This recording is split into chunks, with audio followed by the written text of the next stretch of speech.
नमस्ते साथीहरू सबैजनालाई अनि आराम हुनुहुन्छ। म चाहिँ हाम्रो हिमेश ब्रदर र मेगा सिस्टरलाई चाहिँ थ्याङ्क यू भन्न आएको है। उहाँहरूले सहयोग सपोर्ट हाम्रो सुम्निमा सिस्टरलाई गर्नुभएको देखेर एकदमै खुसी लाग्यो मलाई चाहिँ। सुम्निमा सिस्टरको अवस्था सबैजनाले होइन देखि नै हाल्नुभयो होला युट्युबमा होइन। उहाँ अहिले बिचरा एक्लो अवस्थामा हुनुहुन्छ अनि उहाँको बस्ने ठाउँ छैन होइन, खाने कुराहरू पनि छैन बिचरा होइन। त्यो अवस्थामा चाहिँ हाम्रो हिमेश अनि मेगाले यसरी मेगा सिस्टरले सहयोग गरिरहनु भएको छ। उहाँहरूलाई धेरै धेरै धन्यवाद, मेरो हृदयदेखि धन्यवाद दिन चाहन्छु। सुम्निमा सिस्टरको अवस्था देखेर एकदम दुःख लागेको थियो मलाई पनि। अनि बिचरा अब जस उहाँहरूले सपोर्ट गर्नुभएको छ, सहयोग गर्नुभएको छ अनि उहाँले फेरि आफ्नै च्यानल खोल्नु भएको छ, एकदमै खुसी लाग्यो। मैले पनि उहाँको मेगा सिस्टरको च्यानलमा कमेन्ट गराएको थिएँ कि एउटा युट्युब च्यानल बनाइदिनु भनेर।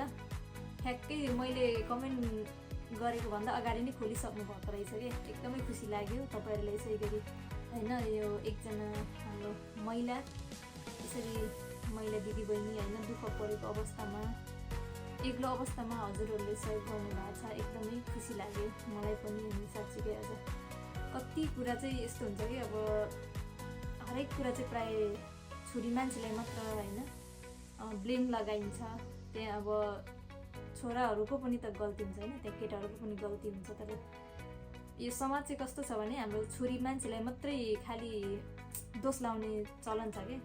अहिले मिडियामा पनि त पुरै अब सुम्निमाको कारणले गर्दा यस्तो त्यस्तो भनेर होइन पुरै यसरी सुम्निमा सिस्टरलाई मात्रै दोष गइरहेको छ नि त। त्यो एउटाको कारणले मात्र त त्यो हुँदैन होइन। त्यही भएर बिचरा एक्लो अवस्थामा हुनुहुन्छ, सबैले उहाँले सहयोग गर्नुहोला होइन। सहयोग चाहिँ अब मजाले उहाँको भिडियो लाइक कमेन्ट गरिदिनु, सेयर गरिदिनु, सब्सक्राइब गरिदिनु, त्यही हो क्या सबैभन्दा ठुलो सहयोग भनेको। अहिले युट्युब च्यानल चलाएर पनि उहाँले जस आफ्नो जीवनलाई सहज तरिकाले अगाडि लान सक्नुहुन्छ होइन। अनि सबैजनालाई धेरै धेरै धन्यवाद, जसले सब्सक्राइब गरिदिनु भयो सुम्निमा सिस्टरलाई होइन, के अरे सहयोग सपोर्ट गर्नुभयो, धेरै धेरै धन्यवाद तपाईँहरूलाई पनि।